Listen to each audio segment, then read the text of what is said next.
Hi, and welcome to Creepy Crime Story, where the darkest truths aren't imagined, they're real. Philadelphia, Pennsylvania, August 31st, 2017, around 2 o'clock a.m. Last call near Temple University empties onto Cecil B. and Moore Avenue. Within minutes of leaving Pub Web with a former Temple student, 22-year-old Jenna Burley turns toward the 1700 block of North 16th Street. A crime unfolds behind a closed door. By about 4 o'clock a.m., a neighbor hears terrified screams and hesitates over dialing 911. The clock will not. The record begins where cameras and calls agree. At 1:38 a.m., bar surveillance shows Jenna in conversation with the man she just met. Near 2 o'clock a.m., the pair exit with the crowd and walk southwest toward off-campus housing. Street lighting is standard. Nothing unusual is noted outside. According to police reports and contemporaneous media, this is the last confirmed footage of Jenna alive. From there, investigators mark a dark interval. Between the after 2:12 a.m. window and 4:12 a.m., there are no messages from Jenna that friends can verify. Negative evidence. Her phone shows no responsive activity after the early morning period. That absence matters. In digital investigations, silence is a data point. Around 4 o'clock a.m., a neighbor in the rear corridor reports sustained, terrified screaming. The noise stops within minutes. No mass exodus follows, no alarm is triggered, and there is no reported forced entry to the building from outside. In campus neighborhoods, violence isn't just a crime. It tears at the fabric of a place meant to be safe. Later that morning, Jenna misses planned commitments. Friends begin outreach. Texts and calls go unanswered. By afternoon, concern escalates to welfare checks. Temple University police confer with Philadelphia police, ensuring the last known path is locked. Pub Web to the 1700 block of N 16th St. Officers speak with potential witnesses from the bar and the block. The goal is narrow and methodical. Find the last verified moment, then close the time gap. According to police reports, early inquiries develop a single focal location, a rear, first-floor unit off campus. Responding units document entry conditions, lighting, and occupant information. Scene control is established to preserve any trace. This is not a full forensic search yet. It's the triage step that decides what to warrant. The decision is to stabilize, document, and escalate. Interagency coordination ramps quickly. Philadelphia detectives liaise with Temple University Police. As the search radius expands beyond the city, Pennsylvania State Police are brought in for assistance. 2 days after the disappearance, September 2nd, 2017, daytime, remains are recovered at a family property in Paupack Township, Wayne County. That recovery is logged once for timeline continuity. The discovery itself will not be re-narrated in later chapters. From this point forward, the body becomes a controlled environment, a separate scene with its own rules, custody seals, and answers. Once recovery is logged, the next stop is the medical examiner's office in Philadelphia. Here, the case is no longer speculation. It becomes a legal record. The remains of Jenna Burley arrive under seal, every transfer noted so there is no doubt later in court about where the evidence came from or how it was handled. At intake, identifiers are checked, photographs are taken, and clothing is preserved. Examiners document every visible mark. Early notes show trauma consistent with a violent struggle, including injuries on the neck that point toward asphyxiation. According to contemporaneous reports, the working opinion quickly centered on manual strangulation as the probable mechanism of death. That conclusion, however, was not entered as final until full testing confirmed it. The autopsy becomes the second crime scene. Bruises, abrasions, and internal injuries establish what happened to Jenna inside that apartment. Defensive wounds, small but significant, suggest she tried to resist. These details would later be crucial when prosecutors argued intent and premeditation. Toxicology screens were also completed, helping investigators understand whether alcohol or substances played a role in the vulnerability of the victim or in the sequence of events. Every sample was sealed and logged, ensuring that the chain of custody stayed intact. What matters most in this stage is that the findings at the morgue supported the timeline established in Chapter 1. Jenna was alive when she left Pub Web. By around 4 in the morning, she was in a violent struggle. The medical examiner's results confirmed homicide, with strangulation as the cause, aligning with what neighbors heard but could not see. In towns like Duluth, they often say murders rip through the quiet fabric of daily life. In Philadelphia, this case reminded residents that violence could strike in spaces meant to feel safe, near campus, among students, in a city neighborhood, and the medical examiner's office gave that reality an unshakable forensic foundation. With the homicide finding established at the morgue, detectives returned to the rear first-floor apartment on the 1700 block of North 16th Street under fresh warrants and tight evidence control. The mission was narrow: verify entry conditions, document transfer points, and test whether the room's trace matched the autopsy. Entry hardware came first. The door, frame, and hinges were intact. No pry marks, no splintering, no damaged strike plate. That matters. When a victim enters without force, investigators read the scene as a closed space where familiarity, invitation, or opportunity, not a break-in, set the stage. Inside, nothing screamed chaos. Instead, small details did the heavy lifting. A chair nudged offline, light displacement on a rug edge, a bin liner changed recently. Quiet anomalies are not dramatic, they are directional. The room-by-room sweep prioritized high-contact areas. Technicians documented handles, switches, and sink fixtures before any item was moved. Swabs were taken where transfer was most plausible, then sealed and logged. Several presumptive blood tests returned positive at targeted spots that would make sense in a close-quarters fight. Later lab work tied key samples to Jenna's profile. Others were kept as mixed or low-level findings, still valuable as corroboration if they aligned with timestamps and movement records. Exterior cameras on the block did their part. Footage captured Jenna arriving with a male companion in the early hours of August 31st. There was no outbound footage showing her walking away afterward. Absence alone doesn't prove homicide, but paired with the medical findings and controlled scene positives, it answered a practical question. The most probable violence occurred inside this apartment. Investigators then followed the evidence outward. A large storage container consistent with moving a body was identified and photographed. Chain of custody began at the apartment and extended through every location where that container was later seen or described, including a garage in Jenkintown and a property in Paupack Township. Each transfer point was matched to receipts, ride-hail records, and witness statements to test whether the sequence made logistical sense. The rule was simple. If a claim didn't survive the clock, it didn't survive the case. To limit contamination, testing inside the apartment was selective and sequenced. Analysts avoided broad sprays or over-collecting. Targeted presumptive tests established where cleaning attempts likely focused. Detailed photographs captured those patterns. That visual map became the basis for subsequent lab requests. Confirmatory DNA on specific swabs, trace from textiles, and comparison to any profiles developed from the autopsy, particularly nail scrapings and neck swabs. Nothing was oversold. Where results were partial, reports used cannot exclude language instead of identify, keeping the file trial ready. A parallel track addressed potential transport. While the record indicates ride-hail services in family locations were central to moving the remains, investigators still screened any accessible conveyance routes tied to the occupant. Entryways, stairwells, shared corridors, and curbside loading spots. Camera retention windows were checked at neighboring buildings.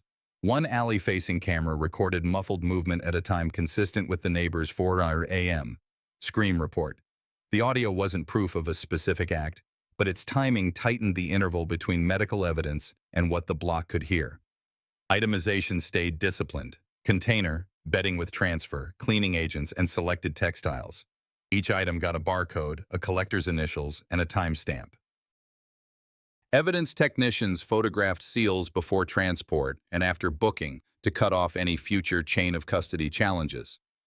The approach looks slow from the outside, but speed is not the metric. Integrity is. Human stakes remained visible, but did not steer the science. Jenna's family wanted answers. The community wanted safety. The best way to serve both was to build a file that didn't rely on any single test. Multiple strands, entry conditions, interior trace, CCTV, autopsy consistency, transport links, had to braid into one narrative that a jury could follow without specialized training.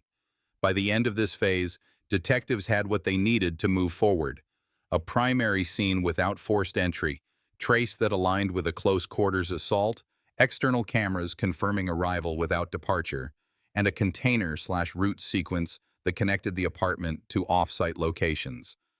The physical record did not explain motive. It didn't try. Its job was simpler: anchor what happened and where, so later chapters could address how investigators proved who. Once the physical scene had been secured and the body examined at the morgue, detectives turned to the next indispensable layer: tracking movements through electronic and visual records. In a crime that unfolded in the early hours of August 31st, 2017, timestamps became as critical as fingerprints.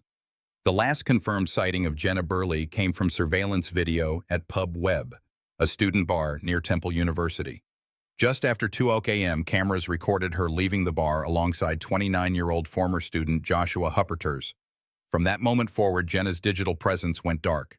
According to call records, there were no further outgoing calls or texts from her device after leaving the bar. Analysts marked that gap as negative evidence, a sudden stop in activity for someone known to be an active communicator. Investigators then pivoted to Hupperters' movements. His phone remained active, and under warrant, police obtained carrier logs and ride-hailing receipts linked to his account. Surveillance images from the North 16th Street apartment complex supported the initial timeline. Jenna entered the building with him, but no footage showed her leaving. That absence became the baseline anomaly. By mid-morning, records showed Hupperters ordering a ride-hail from near his apartment to his mother's residence in Jenkintown, Montgomery County. The driver later told police he noticed heavy containers being moved. That account was corroborated by camera footage outside the property, which captured Hupperters unloading a large blue plastic bin. Detectives noted this detail because the same container type was later tied directly to evidence recovery. The digital trail did not stop there. Later that same day, another ride-hail receipt logged a trip from Jenkintown toward Paupack Township, Wayne County, over 100 miles from Philadelphia. That location was significant. It was where Hupperters' grandmother owned a property. Cell site data confirmed his phone traveling along that northbound route during the same period. Local cameras, including a gas station stop on the way, further substantiated the journey. The tote, visible during loading in Jenkintown, was observed again by a witness who recalled its distinctive blue sides. Each of these steps added a brick to the investigative wall. The Philadelphia Police Department worked with ride-hail companies to verify timestamps, payment methods, and driver accounts. Detectives compared those with the sequence of phone tower registrations. The alignment was consistent. Phone, receipt, and video all pointed in the same direction, from Philadelphia to Montgomery County to Wayne County. What began as a missing person case was now a mapped transfer of suspect, container, and silence. Back at Temple, Jenna's phone remained inactive. Friends and family confirmed she would not vanish voluntarily. Her sudden disappearance from social media and calls was entirely out of character. That silence, paired with the suspect's documented movements, sharpened the investigative theory. In digital terms, one device went dark while the other charted a deliberate, traceable path. The financial element reinforced the picture. Ride-hail charges processed on Hupperters' account showed up on his bank statements.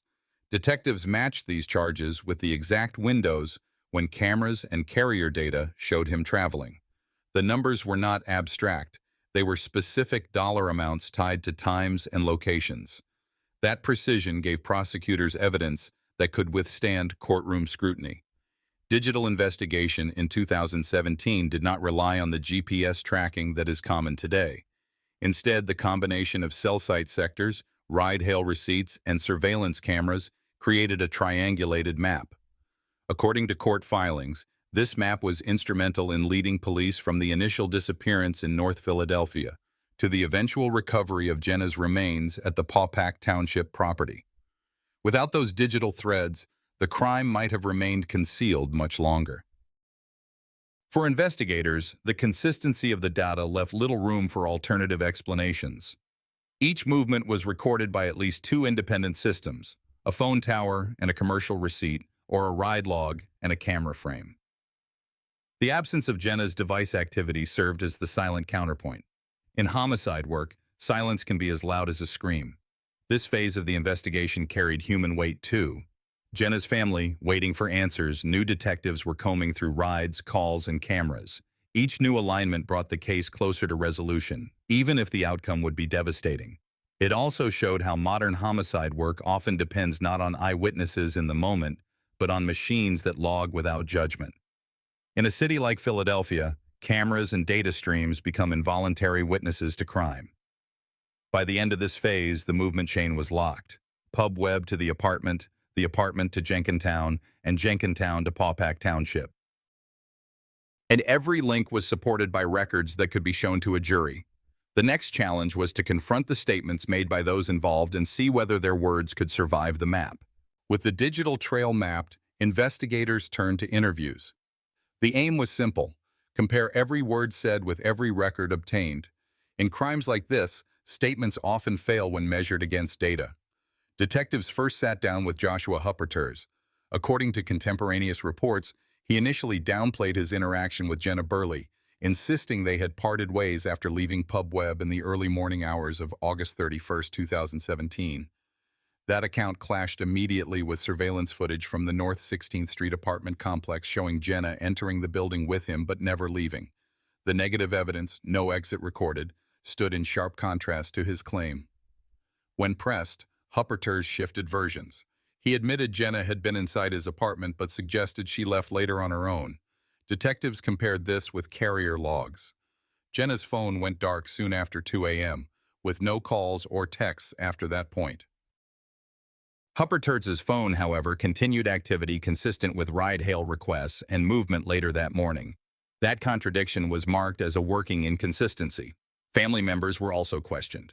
Relatives in Jenkintown reported that Joshua arrived unannounced carrying heavy containers. His mother later confirmed to investigators that he had briefly stayed, moving items inside the property. That aligned precisely with ride-hail records and financial receipts. In contrast, his claim that the trip was casual and unrelated to Jenna's disappearance was undermined by the timing. It occurred within hours of her last confirmed sighting. Drivers provided additional testimony. One Lyft driver recalled Hupperters transporting a blue plastic bin. At the time, it seemed unremarkable, but once shown in context, it became a critical piece of corroboration. The witness statement was coded as confirmed evidence, matching what cameras and financial logs already demonstrated. Detectives also interviewed neighbors near the North 16th Street apartment. Some reported hearing screams around 4 a.m., but did not immediately call 911. These accounts provided context but required careful handling. While not time-stamped like digital logs, they helped establish a window consistent with Jenna's disappearance. The statements were marked as preliminary, supportive but not standalone proof. In analyzing the interviews, investigators highlighted a pattern. Each time Hupperters was confronted with a hard timestamp, whether a surveillance frame or a financial receipt, his version shifted. The story of Jenna leaving alone dissolved under the absence of camera footage. The story of casual visits to family eroded under the weight of receipts and driver accounts. The lies did not stand in isolation. They were mapped against evidence, and the misalignments accumulated. Prosecutors later pointed out that these contradictions were as important as the physical evidence itself. Juries do not only weigh fingerprints and DNA, they evaluate credibility. By the time investigators completed their statement analysis, the credibility gap was wide. Each inconsistency made the chain of evidence tighter, not looser. It's worth noting that statement analysis isn't only about catching lies. It's about aligning human accounts with objective records. Here, every independent witness account, drivers, neighbors, family members, aligned with the digital and physical trail. Only the suspect's words stood outside that alignment. That imbalance became a cornerstone of the prosecution's eventual theory. In homicide investigations, silence from a victim's device and contradictions from a suspect's mouth often speak the loudest. For Jenna's family, learning that the timeline of her final hours was confirmed not by speculation but by independent voices and machine records mattered deeply. It showed that her disappearance was not a mystery without structure. It was a crime that could be proven. The next phase would move from statements to tangible acquisitions, receipts, surveillance at stores, and the question of how tools and containers used in the crime were procured. The next move was to test whether the movements already mapped were paired with purchases that supported concealment. That meant warrants for bank and card activity, full ride-hail billing details, and any retail surveillance tied to times when a container or supplies could have been acquired. Detectives pulled account histories associated with Joshua Hupperters. The first layer, ride-hail charges, was already locked to the apartment Jenkintown and Pawpack Township. Now they overlaid those trips with card authorizations and ATM pulls to see if any spending clustered before or after transport. According to police reports and contemporaneous media, the billings showed ride-hail fares and routine small purchases. Investigators treated each timestamp as a bracket and requested store video where available. When retailers retained footage, it was compared against the known windows. Where footage had rolled off, the logs still anchored presence at a specific register and minute. The container became the priority. Witnesses had described a rigid blue tote moved during the morning after Jenna Burley was last seen. Investigators canvassed discount chains within a short drive of the North 16th Street corridor and along the route to Jenkintown. They asked 2 questions at each stop. Do you sell a tote with these dimensions? And can you produce receipt lookups by time? Some stores could, others could not. Where documentation existed, it was logged as working until matched to video or a clerk's statement. If no proof surfaced, the lead stayed open but did not migrate into the trial file. The standard stayed strict. Only purchases that could survive cross-examination would be advanced. Inside the Jenkintown property, the chain of custody already covered the tote's handling. To test planning versus improvisation, detectives looked for packaging remnants, product codes, or sticker residue that might identify a store and date. When partial identifiers turned up, they were sent to the manufacturers for SKU confirmation. That kind of work is slow and rarely dramatic, but when it lands, it ties an object to a point of sale and narrows motive arguments. Here, the emphasis remained on sequence. The tote was handled in Philadelphia, seen again in Jenkintown, and later connected to Pawpack Township through travel records and testimony. Whether it was purchased hours earlier or already on hand, the function did not change. The container linked the apartment to later locations. Cleaning materials documented in the apartment were handled with care. Investigators did not speculate beyond what labels and receipts showed. If a product could be traced to a recent purchase, that became working evidence only after a clerk or video confirmed it. If it could not, the item stayed in the inventory without a claim about when or where it was obtained. The point was to avoid overreach. Jurors respond to certainty, not suggestion. Timing drove the analysis. The medical examiner window for Jenna's death sat around the early morning hours. Purchases or withdrawals that landed soon after were flagged as potential concealment steps. A ride-hail departing the apartment, a card authorization shortly after, and a driver's statement about a heavy tote formed a sequence that prosecutors later used to argue intent. In homicide work, planning does not require days of preparation. Minutes can show planning when those minutes are used to move a body, book transport, and shift evidence out of a primary scene. Investigators also examined phone content available under warrant.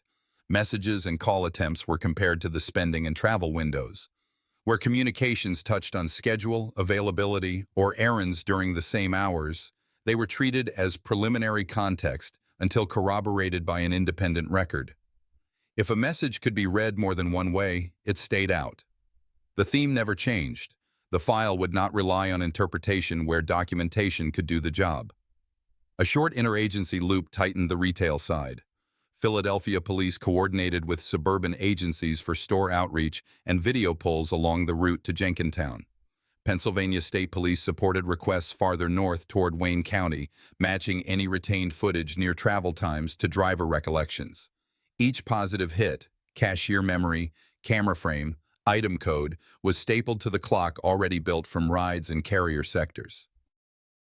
The defense later argued that many purchases were ordinary, that people buy totes and cleaning supplies without criminal purpose. Prosecutors accepted the ordinary explanation and put it next to the sequence. An apartment identified as the likely scene, a medical examiner finding of manual strangulation, a storage tote handled within hours, paid rides to family locations, and a trail that ended far from campus. Ordinary objects can be innocent in one context and incriminating in another. The context here was a contiguous timeline that did not break. You don't need to see into someone's mind to prove planning. You need a line of actions that show what was chosen and when. In this crime, the line ran through receipts, ride charges, container handling, and selective retail hits. That was enough to advance charging theory. With movement, scene, and statements aligned, prosecutors shifted from collection to construction, what to charge, where to charge it, and how to hold it in court without breaks. The bridge from investigation to charging started at the Philadelphia District Attorney's Office. Detectives summarized the sequence in sworn affidavits. Jenna Burley leaves Pub Webb around 2 a.m. With Joshua Hupperters, she is recorded entering his North 16th Street apartment. There is no recorded exit. The medical examiner confirms homicide by manual strangulation. Within hours, a rigid blue tote is moved from that apartment to Jenkintown and then toward Paupack Township using ride-hail trips and family properties. The file emphasized negative evidence, no forced entry at the apartment, no phone activity from Jenna after the bar, and positive corroboration from cameras, carrier sectors, receipts, and witness statements.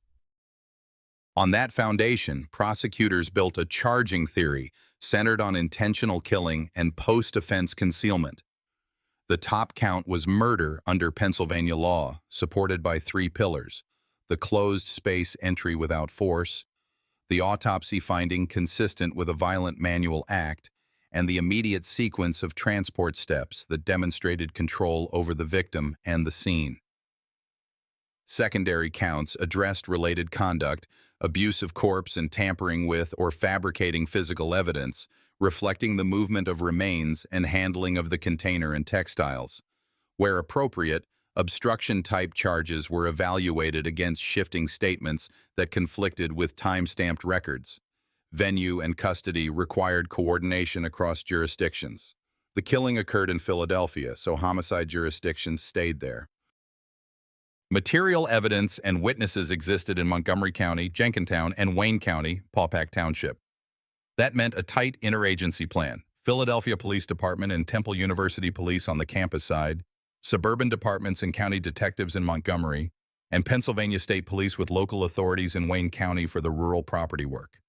Each executed warrants within their boundaries, then transported evidence under seal back to the lead agency with parallel logs, so chain of custody read as 1 line, not 3. A warrant ladder supported the theory.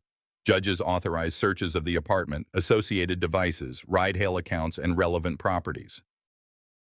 Each warrant cited specific probable cause facts rather than broad hunches: the apartment entry without exit, a neighbor's early morning scream window, ride-hail pickups within hours, family confirmations of unannounced arrival with heavy items, and investigative observations of a blue tote moving along that route. Returns from those warrants, digital logs, receipts, itemized evidence, were docketed in a way that prosecutors could later present as a chronological exhibit at trial. An early strategic question was bail. Prosecutors argued for detention based on the seriousness of the offense, evidence of concealment, and the multi-jurisdictional travel that occurred within hours of the killing. In practical terms, the same facts that supported the murder and evidence tampering counts also framed a flight risk argument. A suspect who rapidly moved a body in cross-county lines could not be trusted to appear voluntarily. The court record reflected that concern. Interagency communication was kept documentary. Lead emails, warrant service times, and evidence transport logs were preserved so defense could not argue confusion or gaps between agencies. Where a video clip existed in a county system, it was duplicated, hashed, and logged before being handed to Philadelphia. Where a driver statement was first taken outside the city, a supplemental statement was taken under the lead detective's control so every witness could be presented seamlessly at trial. Charging also meant anticipating suppression challenges. Prosecutors reviewed every seizure and statement for Miranda and search and seizure issues. If a statement followed a custodial moment, they confirmed advisements appeared on audio or form. If a phone record was obtained, they documented the legal process used. If a consent search was executed on a family property, the consenter's authority and scope were recorded. The goal was fewer theater moments later, no dramatic exclusion hearings because a single form was missing. Finally, the narrative for a jury was drafted in outline form. It was not dramatic, it was linear. Jenna is alive on camera. Within minutes, she is inside a specific apartment. Later that night, neighbors hear screams. Soon after, the suspect moves a rigid container to family addresses and then to a rural property. The victim's phone stays silent. The suspect's phone, receipts, and cameras agree on the path. Motive would remain secondary. The theory focused on act, opportunity, and control, the building blocks that survive cross-examination. The case file was now trial-shaped. What remained was to litigate admissibility, manage pretrial motions, and set a jury timetable. From charging decisions to a courtroom calendar, the file left detectives' desks and entered a judge's docket. Pre-trial began with a stack of motions built to narrow what the jury would hear. The defense moved to suppress cell site records, ride-hail logs, and certain statements, arguing scope and privacy. Prosecutors answered with signed warrants, documented consent where applicable, and chain of custody that read cleanly from seizure to lab. According to court filings and contemporaneous reporting, the court admitted the carrier records and ride-hail business records through custodians, finding the warrants sufficiently particular. The apartment search stood on probable cause. Jenna Burley is seen entering the North 16th Street unit shortly after 2:00 a.m. on August 31, 2017. No recorded exit. A neighbor reports terrified screams later that night, and within hours the resident is moving a rigid blue tote toward family addresses. The medical examiner's conclusions, manual strangulation, homicide, were ruled admissible with foundational testimony. Detention remained in place based on the seriousness of the offense, documented post-offense transport across county lines, and risk factors argued by the Commonwealth. With admissibility settled, a Philadelphia jury was sworn. The prosecution's presentation was linear by design. A video custodian authenticated the pub, web, and apartment complex clips.